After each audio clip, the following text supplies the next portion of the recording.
welcome. It's time for another two Edge of Your Seat sprint races from the 2011 GT Cup Championship.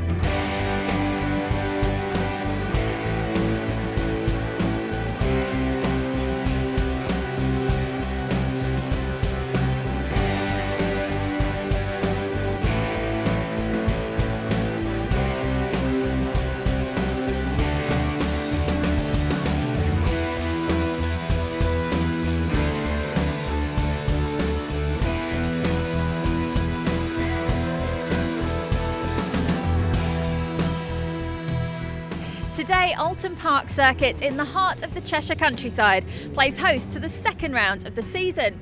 With such a huge variety of cars on the grid again this year, keeping the racing close and competitive throughout the field continues to be a top priority for the GT Cup Championship organisers.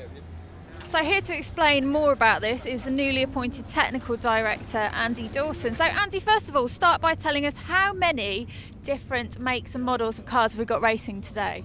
Essentially 13, half of the field, are different cars. For instance, with BMWs, we've got the same body shell, but with both a V8 engine and a straight six engine. So we've got a difference in power output between about 330 brake horsepower and 520 brake horsepower. Makes life difficult. How do you go about deciding which cars race in which groups?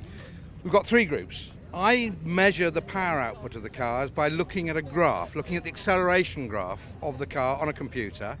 I take the very bottom bit of the acceleration, the lowest speed I can find on any particular circuit, to take a snapshot of power output.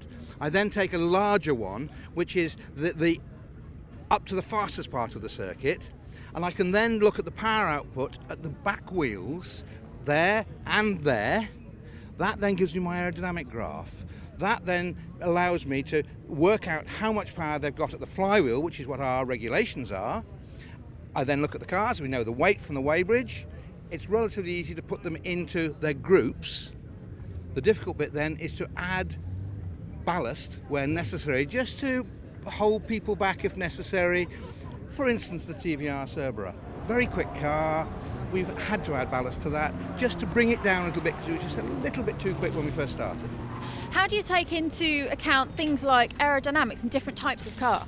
If we look at this Ferrari here, for instance, it's got air intakes in the rear, and I think what happens is these air intakes give a massive amount of drag compared to the Porsche. So I have to make allowances for that in trying to work out exactly where we're at.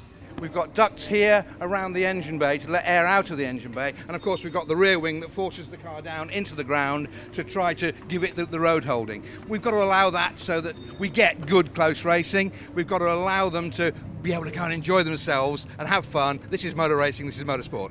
And of course, close racing is the name of the game. The cars are about to head down to the grid now, actually, to start race one, so we'll head down to catch up with them now. Well, the cars are heading out now on their green flag lap. It's fascinating to hear how all these fantastic cars are grouped and equalised. Of course, now we get to find out how that's going to play out in the race. Up in the commentary box is Ben Evans. Thank you very much, Charlie. Yes, a wonderful field of cars and incredibly varied, and even more varied because qualifying this morning was held in wet conditions, which means that the established running order was rather thrown in its head. So we've got on pole position David Tomlin, alongside him Alex Martin, his first appearance in 2011, Andy Ruin continuing his good start to the season in third, with Toby Tarrant-Willis well up in fourth position. A little bit lower down the grid, Colin Broster always going well in that Group 2 Porsche. Michael Saunders, let's see how he goes in the Group 1 TVR from 12. Good to see the marks of Colin Simpson there as the pace car about to pull in. Rolling start as ever in the GT Cup Championship. A wonderful sight these cars make around the very picturesque Oulton Park circuit. Up over Deer Leap, and it's David Tomlin pacing the field. Out go the red lights and away we go as the field thunders towards our Hall for the first time. It's Tomlin, the red Ferrari, who looks to have the advantage over the white Porsche of Alex Martin.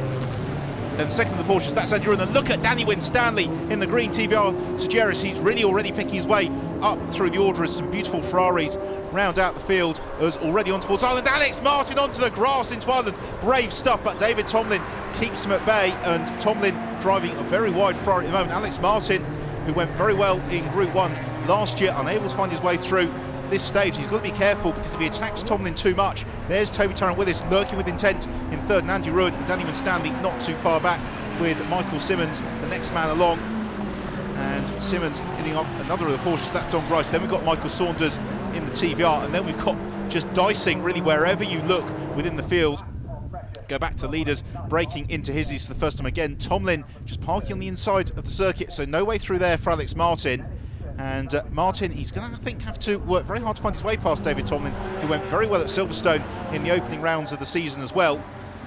Wonderful sight as the cars turn into Druids. Fantastic corner, this one. As you see the exit, the road just falls away from them. It's very hard to get the line just right. But Alex Martin's got a good run here on David Tomlin. Will he able to challenge into Lodge for the first time? Well, no, because Tomlin goes defensive already, but he's going to have to get his right foot on the accelerator nice and early on the exit. He's going to keep the Porsche of Alex Martin at bay. These cars absolutely equal in terms of performance, but as they come over Deer Leap, it's Martin who's got the inside run into Oulton, and into the lead the race goes Alex Martin, and you can see he was setting that up from Druids onwards. He's made the move stick. Now will he pull off into the distance?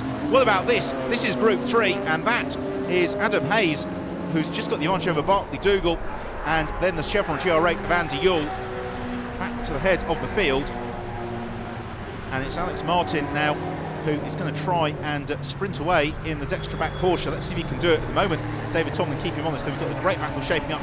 Third in the race is still Toby Tarrant-Willis, just from Andy Ruin and Danny Winstanley. So they all flip-flop through Britain's the first of the chicanes as we go back to the Group 3 tussle. Bartley Dougal, the double winner from Silverstone, is being hassled by the Chevron GR8. It's David versus Goliath, because the Beamer is about twice the height of that Chevron as they go through Britain's. But Andy Yule, vastly experienced racer.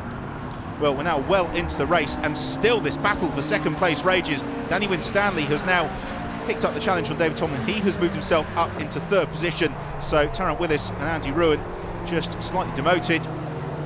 Over Hilltop they go, and down the hill towards Hizzies, and look at David Tomlin going nice and defensive. What's Danny Winstanley going to do about challenging David Tomlin? Well, Tomlin driving a very wide car, nothing untoward, he's just having a superb defensive drive, and Danny Winstanley is going to have to look for another answer to find his way through up into second place in Group 1 and second place in the race overall, because don't forget, Alex Martin is still streaking away at the lead of the field. Through Druids we go, and Danny Winstanley has an excellent run, and this could be his opportunity, because he draws alongside the Ferrari of David Tomlin as they accelerate towards Lodge. It's going to be a battle on the brakes, but it's Winstanley who's got track position in the TVR Sageris. He takes second place up the inside of David Tomlin, gives Toby Tarrant-Willis the chance to challenge Tomlin, but it's Winstanley into second. Well, the first of those orange BMWs, that is Mark Radcliffe. He leads Group 3. Then we've got Francis Glash in the Group 2 Porsche. Then we've got second in Group 3, Bartley Dougal, who is coming under all sorts of pressure from Adam Hayes and also Andy Yule. Andy Yule in the Chevron GR8 looking to pick his way past Adam. He draws alongside him on the climb over Clay Hill. I think he should make that move stick. Here they come into Rouge. Yes, through goes Andy Yule. A very nicely drudged move from Andy. So he moves on to the Group 3 podium. He's just got the two cars ahead of him to chase down, the first of which is Bartley Dougal. Replay of the battle for Group 2 honours. It's Tom Andrew in the Morgan leading the Porsche of Colin Broster, and Andrew, see what he does on the exit of Nick O'Brooke. He just gets the power down nicely, but not as cleanly as Colin Broster, who pulls alongside and takes the Group 2 lead. Back to Group 3, and Bartley Dougal and Andy Yule have caught Mark Radcliffe. So Mark Radcliffe is coming under all sorts of pressure. As look at this from Andy Yule around the outside through the shell hairpin. That is fantastic driving from Andy Yule in the little Chevron. So he goes past the BMW of Bartley Dougal, and the Chevron GR8, it only came into existence at the start of 2010. Already Andy Yule is really mixing it for these Group 3 honours as he chases Mark Radcliffe under braking into Hizzies. We're coming towards the closing stage of the race now, so Mark Radcliffe doesn't have too long to defend. Let's see if he can keep Andy Yule at bay. At the same time, Yule has got his windscreen filled with orange BMW. He's got his rear view mirror filled with white and blue BMW. As that's an indicator going from Mark Radcliffe, as Radcliffe got a problem here. We are only a lap and a couple of corners away from the end of the race, and Mark Radcliffe pulls the edge of the circuit. Yule goes through and takes the Group 3 lead, so it just over a lap to go. On the last lap, that's the race leader. It's Alex Martin who's gone off. Martin has retired from the race. What a shame. So Danny Winstanley it is who inherits the race lead, and it's Winstanley who goes over Deer Leap. He takes the win. He takes the flag marshal by surprise, and so Danny Winstanley wins the race and Group 1. What about the fight for second in Group 1? Well, David Tomlin has managed to withstand the change of Toby Tarrant-Willis. Andy Ruin is still there, and Michael Saunders has also driven up very well to 5th in the race and 5th in Group 1. So it's Tomlin who claims 2nd in the race, 2nd in Group 1, with Toby Tarrant-Willis coming 3rd in Group 1 and 3rd overall. So final results, Danny Winstanley taking the shock victory from David Tomlin and Toby Tarrant-Willis, with in 7th place Colin Broster winning Group 2 and Andy Yule rounding out the top 10 and winning Group 3. So in terms of the group positions, well, Group 1, it's as they were, 1, 2, 3 in the race, with Danny Winstanley from David Tomlin and Toby Tarrant-Willis. Group 2, Colin Broster from Tom Andrew and Colin Simpson going on the Marcos. And Group 3, it was Andy Yule from Bartley Duke and Adam Hayes after a great battle. Well, very well deserved round of applause as the group winners take to the Oulton Park podium, posing for the photographers. A great race. Well, Danny, congratulations. A fantastic win for you there, right on the last lap. Yeah, well, I didn't think I was going to get it. I saw him; he was a fair way ahead, and I was slowly taking chunk out of him every lap, and then he disappeared around the corner. I can't remember what lap it was on, and then the next minute he was in barrier, which, sorry for him, but you know, I had to take advantage of that. So I'm happy, yeah. Colin, what happened at the start? You didn't start in your grid position. As we were coming out to the paddock, we had a bit of a oil breather dripping onto the exhaust, so we just had to reroute it, and took a few minutes and they'd all gone when I got there. At least I got the tyres warm going out to the grid. Yeah, well, absolutely fantastic result for you there. It looked like the Morgan may have had a slight problem, but you just caught him there at the end. I don't care. I was catching him anyway, so I don't care.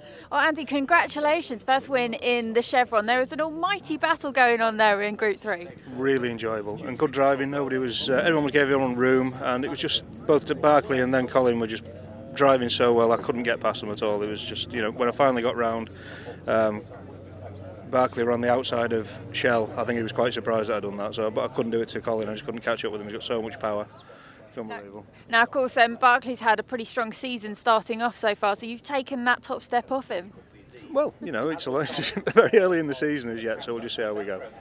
Well, it's time for a quick break from the racing here at Oulton Park. Join us in just a few minutes for race 2 from the GT Cup Championship.